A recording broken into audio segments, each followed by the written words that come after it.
यह कथा भविष्य पुराण में वर्णित है। देवता और असुरों के बीच घोर युद्ध हो रहा था। दैत्यराज वृत्रासुर ने स्वर्ग पर अधिकार कर लिया था और इंद्र युद्ध में पराजित हो रहे थे। देवताओं ने बृहस्पति जी से सहायता मांगी। बृहस्पति ने कहा, श्रावण पूर्णिमा के दिन कोई पुण्यवती स्त्री रक्षा सूत्र तैयार करे और उसे मंत्रों से सिद्ध करके युद्ध के लिए जा रहे वीर की कलाई पर बांधे तो वह विजयी होता है। तब इंद्र की पत्नी शची, इंद्राणी ने एक पवित्र रक्षा सूत्र तैयार किया और इंद्र की कलाई पर बांधा। इंद्र ने युद्ध में वीरता से लड़ते हुए वृत्रासुर का वध किया और स्वर्ग पुनः प्राप्त किया। इस प्रकार रक्षा सूत्र की परंपरा की शुरुआत हुई।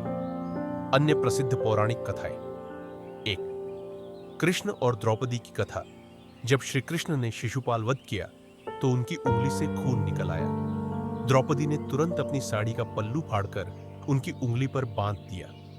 कृष्ण ने भावुक होकर वचन दिया, बहन, जब भी तू संकट में होगी मैं तेरा रक्षक बनकर उपस्थित रहूंगा। वह दिन आया जब चीरहरण के समय कृष्ण ने द्रौपदी की लाज बचाई। यह भी रक्षाबंधन का आदर्श रूप माना जाता है। 2. रानी कर्णावती और हुमायूं की कथा।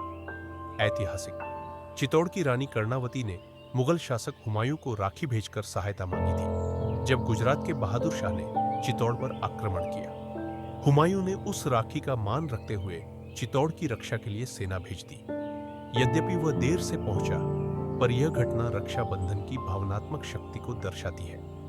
3. यमराज और यमुना जी की कथा। कहा जाता है कि यमुना जी ने यमराज को राखी बांधी और बदले में यमराज ने वचन दिया, जो भाई अपनी बहन से राखी बंधवाएगा और उसकी रक्षा करेगा उसे लंबी उम्र और सुख प्राप्त होगा। रक्षाबंधन का सार। रक्षाबंधन केवल भाई बहन का पर्व नहीं, बल्कि यह संरक्षण, प्रेम और विश्वास का बंधन है। यह पर्व हमें यह सिखाता है कि रक्षा केवल शारीरिक नहीं होती, भावनात्मक, नैतिक और आध्यात्मिक संरक्षण भी उतना ही महत्वपूर्ण है।